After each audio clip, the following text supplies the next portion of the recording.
اگر جو آپ نے روایت رسول اللہ صلی اللہ علیہ وسلم کی بیان کی کہ آپ نے اس صحابی کو کلہاڑا خریدنے کا کہا، پھر اس کو 15 دن بعد کہا کہ یہ محنت کر کے آؤ، تو یہ ہم دیکھتے ہیں کہ اگر 4 ماہ 5 ماہ کا ایک کورس ایک اسٹوڈنٹ کو کروا دیا جائے، جتنے پیسے اس کے کھانے پہ لگتے ہیں اتنے کا اس کو ایک کورس، اس کو اسکل، اس کو مہارت دلوا دی جائے تو اس کی آگے والی زندگی زیادہ آسان ہو جاتی ہے۔ تو کیا یہ ہمارے ہاں جو دسترخوان کا جو رجحان ہے، ماحول ہے، اس کی بجائے اسکلز کے لیے مہارتوں کے لیے سینٹرز نہیں کھلنے چاہیے انہی پیسوں سے؟ کہ وہ کہتے ہیں کہ مچھلی نہ دو، مچھلی پکڑنا سکھاؤ۔ صحیح، یہ بنیادی بات ہوتی ہے، اور اسی کی ہی اسلام نے بھی تائید بھی کی ہے اور اس کی حوصلہ افزائی بھی کی۔ جیسے ابھی ہم نے پڑھا، حضور علیہ السلام نے اسی بات ہی کی آپ نے تلقین فرمائی ہے۔ یعنی ایک انسان اگر آپ اس کی ضرورت کو پورا کر دیتے ہیں، اس کی حاجت کو دور کر دیتے ہیں، آج وہ آپ کے پاس آیا اپنی ضرورت کو پورا کروانے، کل وہ کسی اور کے پاس چلا جائے گا، تو لہٰذا اس کو ایک عادت آپ کہہ لیجئے، اس کو نظر آ جائے گا کہ بغیر محنت کے، بغیر مشقت کے بھی میری ضرورتیں اس طرح پوری ہو سکتی ہیں۔ بس اس میں کیا کرنا پڑے گا؟ اپنی انا کو مارنا پڑے گا، اپنی خودی کو پامال کرنا پڑے گا، دوسروں کے سامنے جا کر بس یہ کہ ہاتھ پھیلانا پڑے گا۔ تو جب انسان کا من مر جاتا ہے نا، انا ختم ہو جاتی ہے، تو پھر وہ یہی اس کو آرام دہ زندگی اس کی یہی ہوتی ہے کہ بھئی کہ میں صبح فلاں جگہ کھانا کھا لوں گا، شام کو فلاں جگہ چلا جاؤں گا، بس کھانا تو مجھے مل گیا، باقی تھوڑے بہت پیسے مانگ تانگ کے جو ان سے میں اپنا گزارا کر لوں گا۔ تو یہ جو کلچر ہے دونوں طرح سے تباہ کن ہے۔ ایک تو آپ کو معلوم ہے کہ ہم نے ہمیشہ پروگرام میں اس بات کو بیان کیا کہ انسان محنت کرے۔ بے شک ایک انسان کے پاس کروڑوں روپیہ بھی ہے نا، وہ بھی اس کو بزنس میں لگائے، تجارت میں لگائے، کاروبار میں لگائے، مصروف رہے۔ یہ طریقہ نہ اختیار کرے کہ پیسوں کو کہیں پر لگا دے، پھر اس کے بعد بیٹھا رہے اور مہینے کے بعد وہاں سے انکم آئے، وہ سود کی صورت میں ہو، وہ کسی صورت میں آئے، وہ وہاں بیٹھ کر کھاتا رہے، انسان مزید سہل ہو جاتا ہے، مزید سہل بھی ہوا، اور یہ ناپسندیدہ طریقہ ہے۔ صحیح، یعنی ایک روایت میں پڑھ رہا تھا کہیں پر کہ حضرت موسیٰ علیہ السلام نے اللہ تعالیٰ سے پوچھا کہ تجھے سب سے زیادہ ناپسند بندہ کون لگتا ہے کہ جو تجھے پسند نہیں؟ فرمایا وہ جو محنت نہیں کرتا، بیٹھا رہتا ہے، یعنی اور کوشش نہیں کرتا۔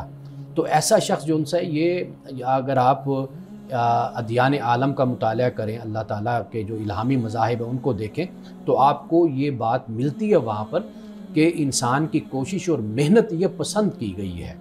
تو اس لیے بجائے اس کے کہ لوگوں کو سہل کیا جائے، لوگوں کو سست کیا جائے، لوگوں کے لیے روزگار اس طریقے سے پیدا کیے جائیں کہ اب دیکھیے چائنا نے ترقی کیوں کی ہے۔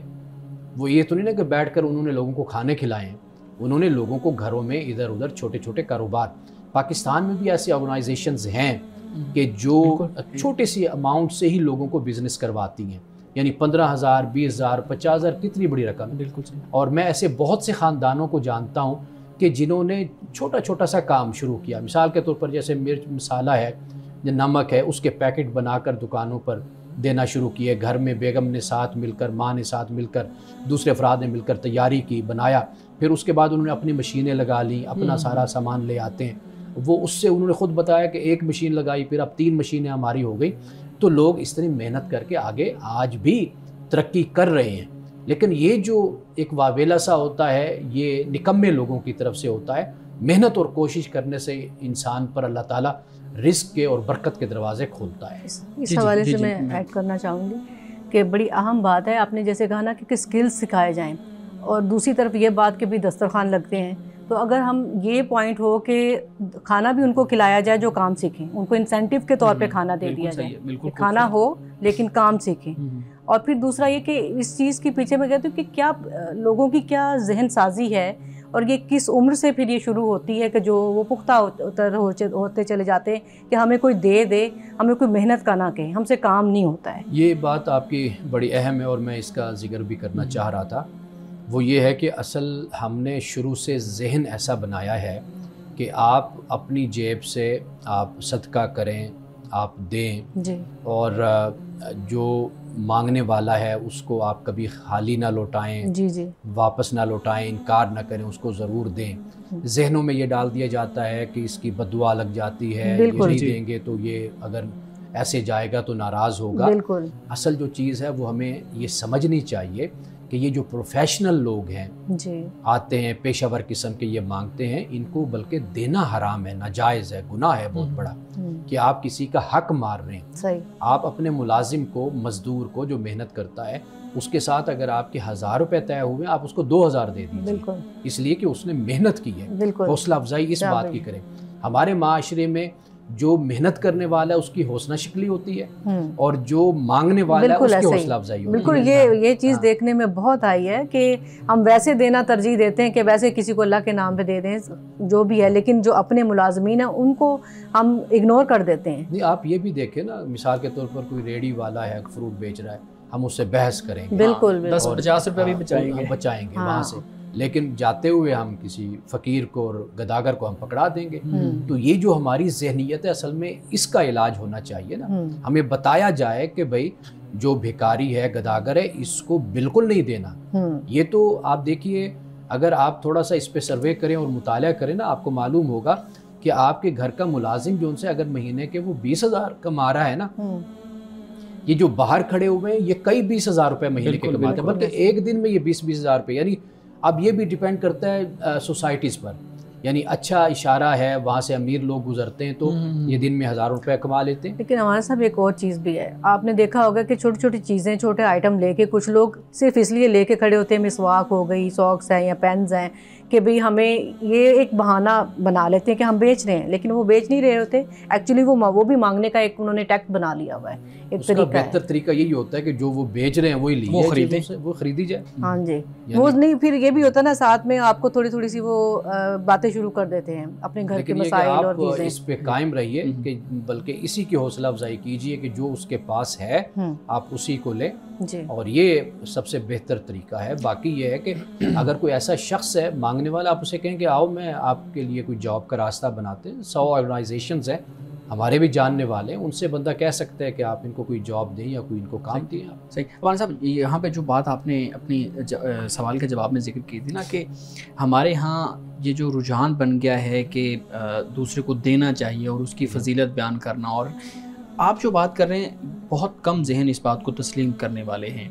زیادہ تر لوگوں کا رجحان یہی ہے کہ صدقہ وہی ہوتا ہے جو کسی کو ویسے دے دیا جائے، اس کو تو کبھی ہم صدقہ کنسیڈر نہیں کرتے جو کسی کو قرض کی صورت میں دیا جائے، چلیں سال اس کا گزر گیا تو وہ پھر ہمیں واپس کر دے۔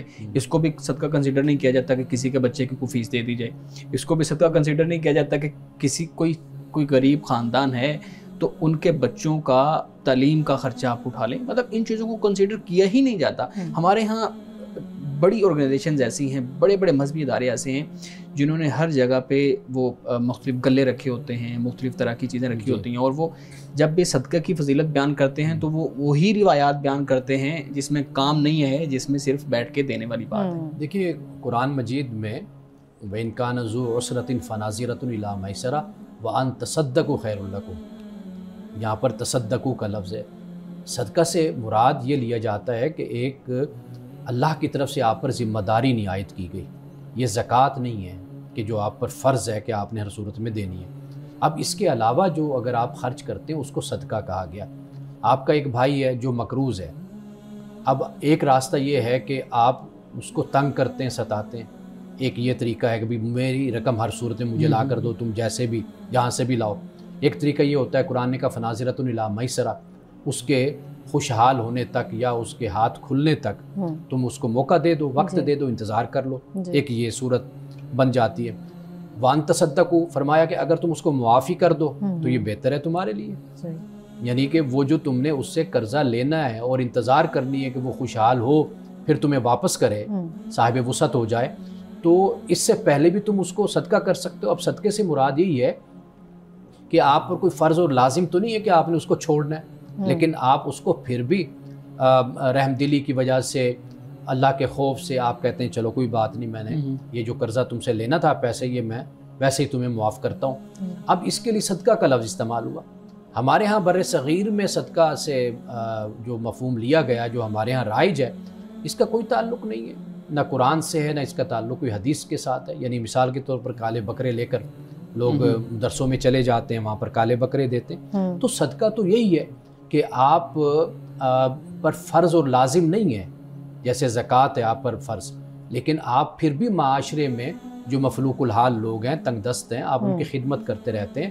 آپ اپنی زکوٰۃ ادا کرنے کے بعد بھی بے پرواہ نہیں ہوتے معاشرے سے، آنکھیں بند نہیں کرتے. آپ ان کی ضرورتوں کو پورا کرتے رہتے ہیں، آپ دیکھتے رہتے ہیں کہاں پر کوئی ضرورت مند ہے، آپ معاشرے سے ان ٹچ رہتے ہیں، آپ کا رابطہ اور تعلق رہتا ہے، آپ صدقہ کرتے رہتے ہیں. یہ اصل میں صدقہ ہے.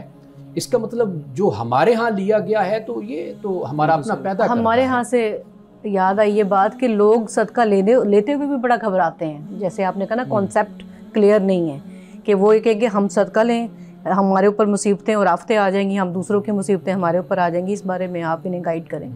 تو یہ وہی جو ہمارے ہاں جو چیز رائج ہے یہ اسی سے پیدا کردہ یہ مفہوم ہے.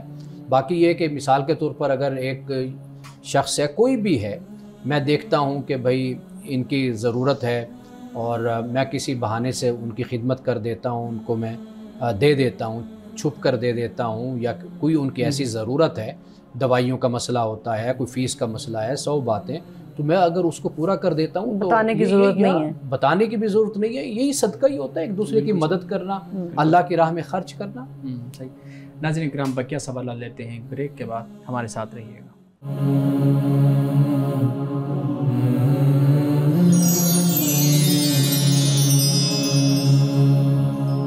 ویلکم بیک ناظرین. امان صاحب، بہت خوبصورت گفتگو چل رہی ہے اور یہ ایک بہت اہم بات ہے جو ہمارے ہاں صدقہ اور خیرات اور ان چیزوں کو لے کے مختلف کانسیپٹس بنائے جاتے ہیں. ہمارے ہاں یہ بھی دیکھا جاتا ہے کہ صدقہ کی جب بات آتی ہے تو ہم اپنے ارد گرد لوگوں کو نہیں دیکھتے. اپنے گھر میں اپنی بہن کے بچے ہیں، بھائیوں کے بچے ہیں، کزنوں کے بچے ہیں، یا اپنے کزنز ہیں، وہ پڑھ رہے ہیں، ان کی فیس نہیں ہے، ان کے مالی معاملات بہت خراب ہیں، ان کے لیے میڈیکل کا اخراجات پورے کرنا مشکل ہے، لیکن ہم نے صدقہ دینا ہوتا ہے تو ہم کسی مدرسے میں جاتے ہیں، ہم کسی خیراتی ادارے میں جاتے ہیں، ہم باقاعدہ طور پہ کسی کو دیتے ہیں. آپ بتائیے کہ سب سے بہترین جو وارث ہے، جو حقدار ہے، جس کو ہم صدقہ دیں، جس کو ہم خیرات دیں، وہ کون ہو سکتا ہے؟ دیکھیے، زکوٰۃ کے لیے بھی قرآن مجید نے صدقات کا لفظ استعمال کیا ہے. ٹھیک. تو یہ فرض ہے انسان پر، اور باقی جس پر ہم بات کر رہے ہیں وہ صدقہ کہ جو فرض نہیں ہے. ٹھیک ہے. یعنی جو ایک احسان آپ کہہ لیجیے، ایک نیکی جذبہ ہے، خیر سگالی کے تحت مستحب ہے. ہاں، ایک نیکی کے جذبے سے آپ خرچ کر رہے ہیں. زکوٰۃ بھی اپنے جو قریبی لوگ ہیں ان پر خرچ ہونی چاہیے. یعنی بہن بھائیوں کو بھی زکوٰۃ دی جا سکتی ہے. ٹھیک ٹھیک. آپ کے گھر کے ملازمین ہیں ان کو بھی زکوٰۃ دی جا سکتی ہے. اچھا، پھر زکوٰۃ میں یہ ہے کہ یہ ضروری نہیں ہے کہ آپ بتائیں، آپ ان کو تحفہ کر کے، ہدیہ کر کے بھی آپ ان کو پیش کر سکتے ہیں. یہ بھی صورت موجود ہے. تو جب زکوٰۃ جو فرض ہے اس کو اگر اس طریقے سے دیا جا سکتا ہے تو وہ جو صدقہ جو آپ دینا چاہتے ہیں وہ کیوں نہیں اپنی بہن بھائیوں کو دیا جا سکتا؟ یعنی مثال کے طور پر ہم پر یہ لازم ہے، قرآن مجید میں اگر آپ ترتیب تھوڑی سی پڑھ کر دیکھیں تو اللہ سبحانہ و تعالیٰ نے انسان کا جو گھر ہے اس کے بعد اگر ذکر کیا ہے تو پھر اقربین ہی کا ذکر، رشتہ داروں کا ذکر کیا.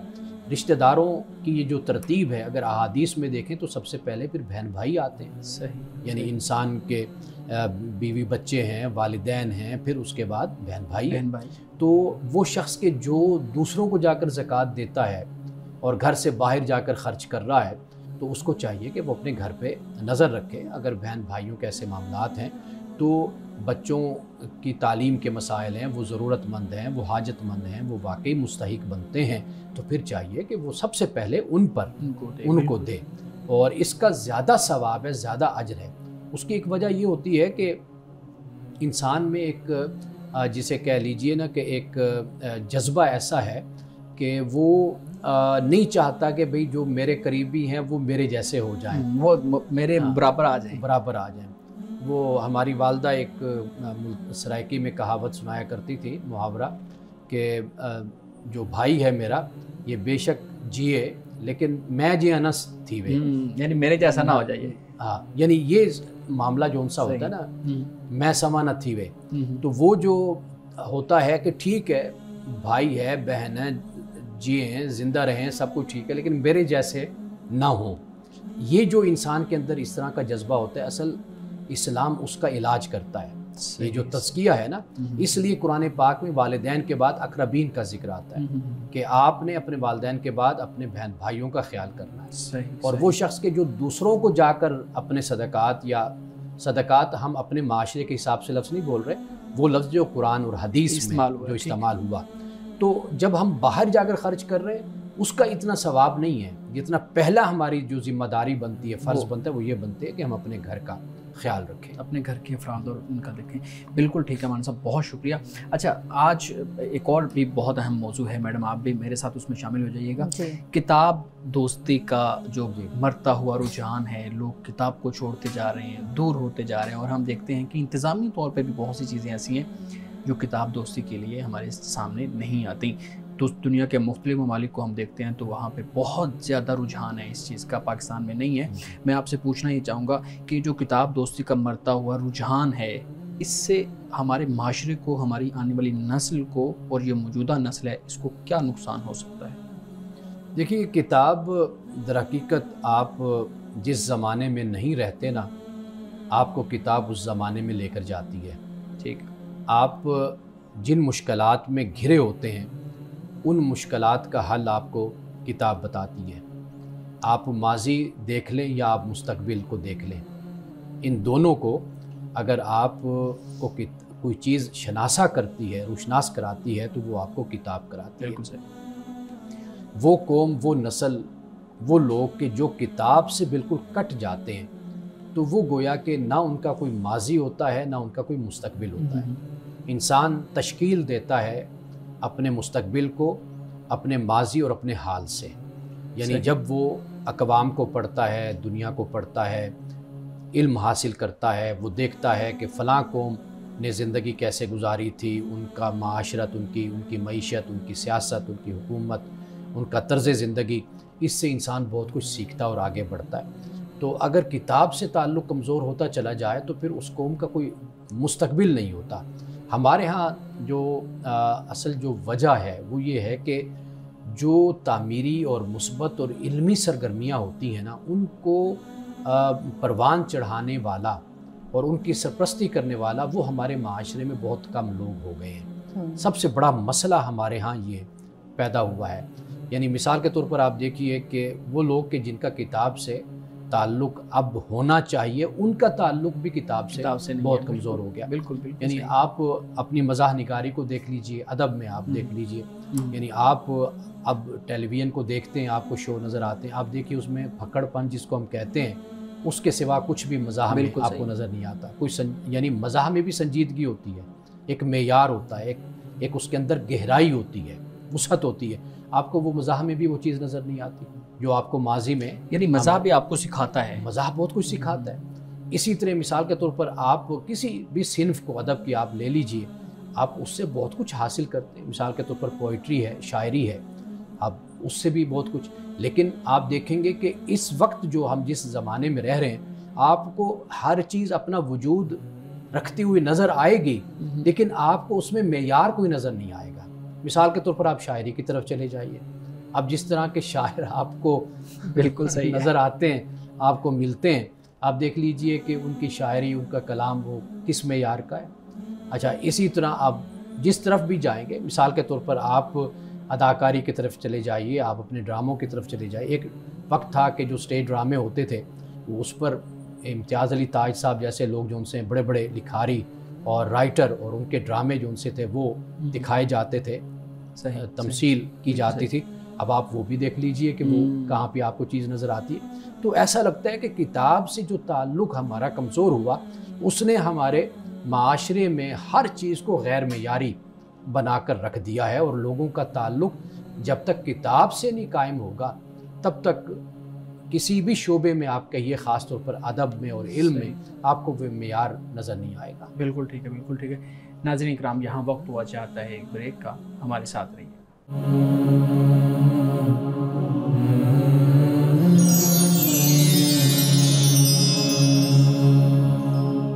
ویلکم بیک ناظرین۔ جی میڈم، آپ سوال کرنا چاہ رہے تھے۔ جی، میں یہ پوچھنا چاہتی ہوں کہ کیا کتابیں جو ہیں ان کے پڑھنے سے لوگوں کی سوچ میں تبدیلی آ سکتی ہے؟ اچھا صاحب، میں ساتھ اس کے ایک ایڈ کر دوں، ایک سوال اس کے، ہمارے ہاں یہ بھی ہوتا ہے کہ کتاب کون سی پڑھنی چاہیے، کون سی نہیں پڑھنی چاہیے۔ کچھ لوگ کہتے ہیں یہ غلط کتاب ہے، یہ نہیں پڑھنی چاہیے، اس سے سوچو تو غلط ہو جائے گی، آپ کی گمراہ ہو جاؤ گے۔ اس پہ بھی مزید اس کے ساتھ بات کیجیے۔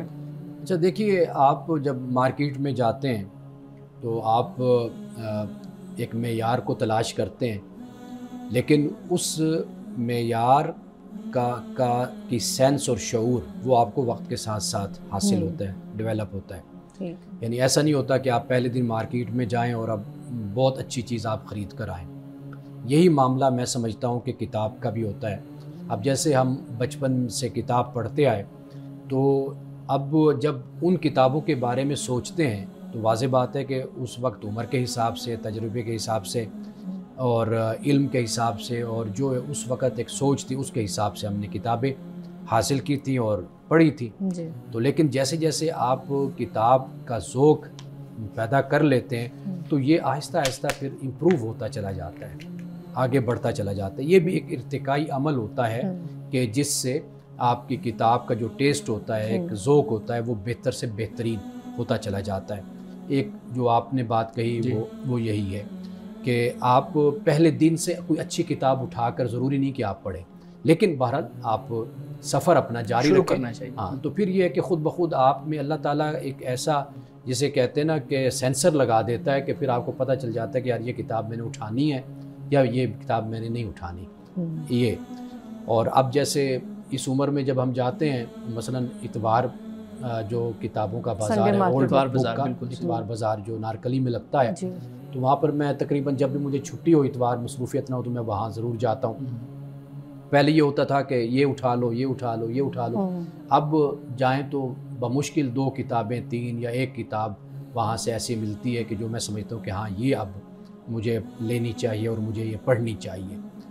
اچھا، ایک تو یہ بات ہے۔ دوسرا آپ نے جو کہا نا کہ کتاب واقعی انسان کی سوچ اور فکر کو بدلتی ہے۔ جو لوگ اپنا مطالعہ جاری رکھتے ہیں، روزانہ کچھ نہ کچھ صفحات پڑھتے رہتے ہیں، وہ بے شک وہ کسی بھی شعبے سے تعلق رکھے نا، ان کو اللہ تعالیٰ جو ایک بصیرت دیتا ہے، ایک نظر دیتا ہے، وہ اس کے ساتھ جو رہنے والے لوگ ہوتے ہیں ان کو وہ چیز نصیب نہیں ہوتی۔ یعنی آپ کسی بھی شعبے میں لے لیجئے، مذہبی شعبے میں لے لیجئے، ایک شخص ہے کہ جس نے درس نظامی پڑھ لیا، آپ 8 سالہ اس نے تعلیم لے لی، قرآن بھی پڑھ لیا، سب کچھ پڑھ لیا، اب اگر وہ اپنے مطالعہ کو روک لیتا ہے، مزید آگے نہیں پڑھتا اور مطالعہ نہیں کرتا، تو آپ دیکھ لیجئے گا وہ شخص اور وہ شخص کے جو اس کے بعد بھی سلسلہ مطالعہ کو جاری رکھتا ہے، آپ کو اس کی سوچ اور فکر میں بہت فرق، آپ کو زمین آسمان کا فرق آپ کو نظر آتا ہے۔ اسی طرح ہم نے صحافیوں میں بھی یہ چیز دیکھی، جرنلسٹ میں، کہ کئی صحافی ایسے ہیں کہ جو جس جگہ بیٹھے ہیں اسی جگہ بیٹھے ہوئے ہیں، انہوں نے نہ کوئی مطالعہ کیا، نہ پڑھا، نہ کرنٹ افیئرس کو دیکھا، نہ کسی طرح دنیا کو دیکھا، کچھ بھی نہیں، بس اپنے کام سے کام مختصر، اس میں کتابوں کی طرف توجہ نہیں۔ وہ صحافی کے جنہوں نے کتابوں کا مطالعہ کیا، اب یہ مطالعہ ہی تو ہے کہ جس بنیاد پر آپ کوئی رائے قائم کرتے ہیں، یہی مطالعہ ہوتا ہے کہ جس کی وجہ سے آپ تبصرہ کرتے ہیں، آپ کو یعنی مختلف قسم کی جو اینگلز ہوتے ہیں وہ آپ کے سامنے ہوتے ہیں، مختلف پہلو ہوتے ہیں۔ یہ صرف اور صرف کتاب ہی ہے کہ جو آپ کو اتنی وسعت اور اتنی گہرائی آپ کو عطا کرتی ہے۔ 2 چیزیں میرے ذہن میں اس حوالے سے ہیں۔ ایک تو یہ کہ جو ہمارے لیڈرز ہیں وہ چاہے کسی بھی شعبے سے تعلق رکھتے ہوں، لیکن وہ مطلب ایک اہم ان کے پاس مرکزیت ہوتی ہے، لیڈر ہوتے ہیں، جب وہ گفتگو کرتے ہیں لوگ انہیں سنتے ہیں، تو ایسے لوگوں کو کتابوں کے ساتھ زیادہ یعنی کہ ان ٹچ ہونے کی ضرورت ہے بنسبت ایک عام پرسن کے، کیونکہ لوگ ان سے انسپائر ہوتے ہیں، ان سے انسپیریشن لیتے ہیں، اور پھر جب وہ کتابوں کے حوالے دیں گے، کتابوں کے اندر کیا چیز بیان کی گئی ہے وہ چیز ان کی گفتگو سے نظر آئے گی، تو لوگ بھی آٹومیٹکلی پھر اٹریکٹ ہوتے ہیں۔ دیکھیے ایک عام آدمی جو ہے نا، اس سے زیادہ اثر ہوتا ہے اس کا کہ جو صف اول کے لوگ ہوتے ہیں، جی میں اسی طرف جو کسی منصب پہ مثال کے طور پر سیاست میں ہیں یا مذہب میں ہیں، جی بالکل، یا صحافت میں ہیں، یا کسی بھی شعبہ تعلیم سے جڑے ہوئے ہیں، کسی بھی شعبے میں ہیں، یعنی مثال کے طور پر اگر سیاستدانوں کی ہم بات کریں، اگر ان کو مطالعہ کی عادت ہو، یہ پڑھیں، تو یہ قوم کی بہت بہتر طریقے سے رہنمائی کر سکتے ہیں۔ ورنہ ہوتا کیا ہے کہ جب مطالعہ نہیں ہے، آپ نے بولنا ہے تو بولنے کے میں آپ کو نالج چاہیے، علم چاہیے۔ جب آپ کے پاس علم نہیں ہوگا، نالج نہیں ہوگا، پھر آپ کیا کریں گے؟ واضح بات ہے کہ پھر آپ وہ ٹائم تو پورا کریں گے، اب اس ٹائم کو پورا کرنے میں پھر آپ کوالٹی پر کمپرومائز کر جاتے ہیں، آپ اپنی زبان کے معیار کو گرا دیتے ہیں، پھر آپ ایسے کرتے ہیں کہ گراوٹ اور پستی پر اتر آتے ہیں، پھر آپ کی زبان ایک ایسی ہو جاتی ہے جیسے تھڑے باز کی زبان ہوتی ہے،